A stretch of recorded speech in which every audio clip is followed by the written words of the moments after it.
Euh, Yuri, tu fais quoi là? Parce que on t'attend pour la vaisselle. Tu veux bien? Un cours pour mes étudiants sur les moments d'inertie. Tu fais quoi? C'est quoi ça, un moment d'inertie? C'est très simple, c'est l'intégrale triple d'une distance au carré fois un élément de masse. C'est quoi ça? C'est quoi ça? C'est quoi ça, un moment d'inertie? En fait, l'inertie, il y a deux manières de la voir. Soit vous êtes en translation, et là on va parler de la première loi de Newton, soit vous allez être en rotation, et là on va parler de moment d'inertie.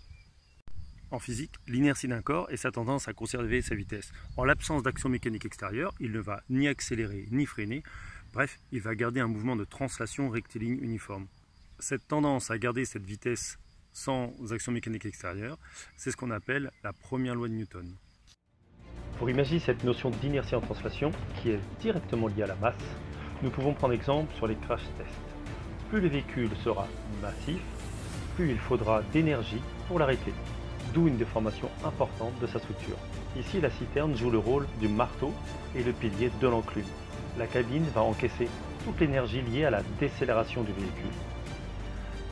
Dans ces exemples, nous ne regardons que la translation d'un solide, et donc l'inertie n'est liée qu'à sa masse, à savoir le poids du véhicule.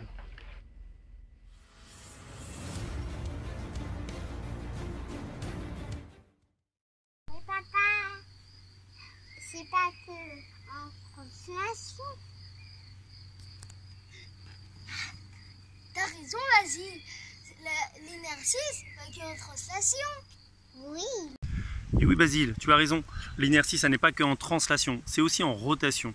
Et quand on va regarder l'inertie en rotation, ce qui va compter, ça n'est pas la masse directement, mais c'est la position de la masse par rapport à son axe de rotation. Donc dans tous les exemples que l'on va voir, dès que vous allez avoir une rotation, on va regarder quelle va être la position de la masse par rapport à l'axe de rotation. Plus la masse est loin de l'axe de rotation, à savoir un grand cylindre ou un objet relativement grand, et bien plus il va avoir d'inertie. La grandeur physique associée, ce sera le moment d'inertie. Le moment d'inertie, c'est quoi? C'est la distance au carré fois la masse. La distance est au carré, donc ça veut dire que c'est un paramètre qui est extrêmement important. Plus votre solide est grand par rapport à son axe de révolution, à savoir plus la masse est loin de l'axe de révolution, plus le moment d'inertie sera important. Distance au carré fois la masse, c'est les deux paramètres que vous devez retenir. Attends, je te montre. Pour le tube en PVC qui fait 8 mètres de long, la masse est loin de l'axe de révolution, il sera donc difficile à mettre en rotation.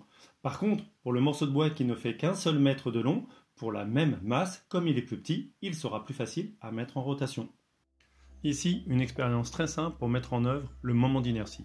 Deux cylindres de même volume et surtout de même masse. Ils sont positionnés sur un plan incliné, l'un sur un chariot. Comme il est sur un chariot, pour pouvoir descendre le long du plan incliné, seule sa masse va compter. Par contre, le deuxième cylindre qui est directement en contact avec le plan incliné va devoir se mettre en rotation. Et pour se mettre en rotation, il va devoir vaincre son inertie, son moment d'inertie, à savoir la masse par rapport à son axe de rotation. Comme il doit se mettre en rotation, il va mettre plus de temps à accélérer. Dans cette deuxième expérience, nous avons deux cylindres de même volume et de même poids, mais la masse est répartie différemment. La partie foncée est plus lourde que la partie claire. Donc le cylindre qui va être placé au fond a un moment d'inertie plus important, puisque la masse lourde est plus loin de l'axe de révolution. Comme le moment d'inertie est plus important, il va avoir plus de mal à se mettre en rotation. Il va avoir plus de mal à accélérer.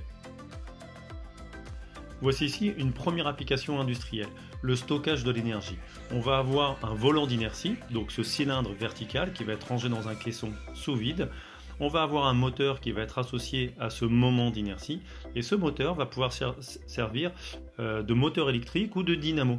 Donc dans un premier temps, on va pouvoir charger en faisant rentrer du courant à l'intérieur, donc en accélérant grâce au moteur. Et quand on a besoin de l'énergie, on va ralentir le volant d'inertie, et ralentir le volant d'inertie va nous permettre de récupérer cette énergie. Tous ces cylindres, on peut les mettre évidemment dans un container, et ce container sera un volume de stockage d'énergie. Donc voilà une petite maquette, vous pouvez voir effectivement, quand il fait beau, on peut récupérer l'énergie, quand il fait moche, on va pouvoir restituer l'énergie que l'on aura emmagasinée en amont. Une autre application industrielle, c'est le stockage de l'énergie dans les voitures.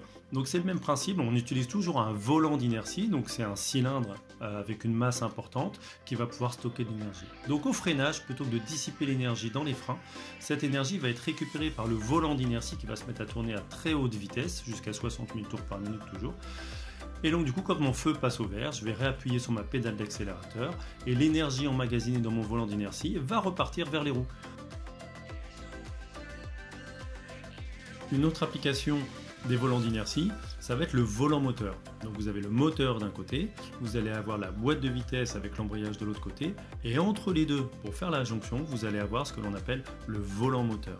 Comme le moteur fonctionne par à-coups, avec des séries d'explosions, nous allons générer naturellement des vibrations.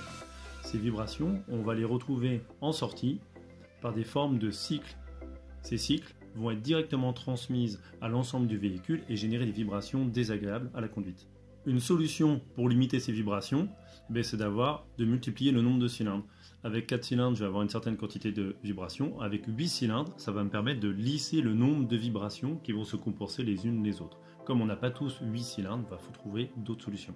Cette solution, c'est le volant d'inertie. Le volant d'inertie, comme il a de l'inertie, il va avoir du mal à accélérer, freiner. Donc du coup, ses à-coups moteurs vont être lissés de par son inertie. Le dernier exemple est celui de la presse à emboutissage. À chaque cycle, donc à chaque tour de mon arbre moteur, il va falloir que j'emboutisse une pièce. Mais chaque pièce emboutie va me faire consommer de l'énergie. Et donc du coup, mon arbre risque de tourner moins vite. Pour éviter cela, on va avoir une roue d'inertie que l'on va apercevoir. La roue d'inertie que vous apercevez au fond, qui va pouvoir lisser cette consommation d'énergie pour chaque tour. Comme elle a beaucoup d'inertie, elle va avoir du mal à accélérer ou freiner, et donc du coup va pouvoir lisser la consommation d'énergie. Voilà, la vidéo est terminée. Donc en résumé, quand on va parler de moment d'inertie, on va parler d'un solide qui va être en rotation, en accélération ou décélération, et même pour aller plus loin, quand on va parler de couple pour pouvoir mettre en rotation un mécanisme, le couple sera égal au moment d'inertie fois l'accélération angulaire, alors que pour pouvoir mettre en translation un solide, on parlera d'une force nécessaire pour animer le solide en mouvement, on dirait que ce sera la force qui est égale à la masse fois l'accélération. Et pour finir, la grandeur physique que vous devez vous rappeler, le moment d'inertie, sa grandeur physique, c'est la distance au carré fois la masse. Merci, au revoir, à bientôt. Alors l'inertie, ça se passe bien? Tu passes un bon moment?